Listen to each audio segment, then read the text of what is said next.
તે મારી ગાય કુંવાસી બુન દીકરીને એક વાત કહું છું કે બે હગા ભાઈ હોય રાવણદેવ, એક ભાઈને ખૂબ સારું મળતું હોય ને એક ભાઈને ઓછું મળતું હોય ભુવાજી,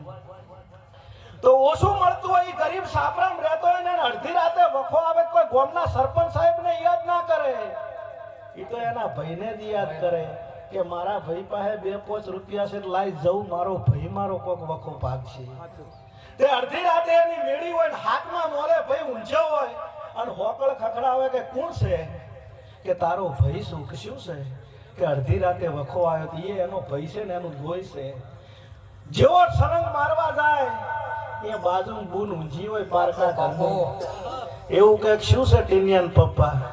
કે ભાઈને વખો આવ્યો કે સોનારો કી તો જૂઠો છે, એ પેલાને તો બાપડાને ઘેર રહેવું જ હોઈ જાય ને. તે હું રાવણદેવની જોગણી મારી બૂન દીકરી ગાય કુંવાસી પાસે ભીખ માગીને એક વાત માગું છું કે જોજો ચોય બે ભાઈ નોખા પડતા હોય એમાં ઓગળી મારી બૂનો કરતી નહીં,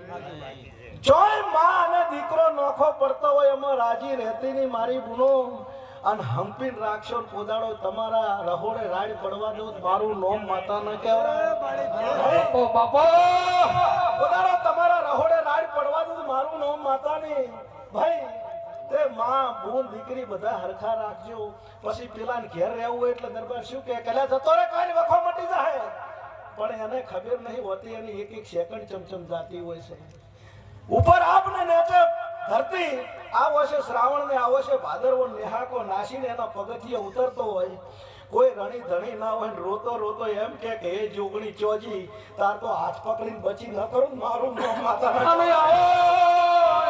મારી જુગપતિ જોગણી આવો.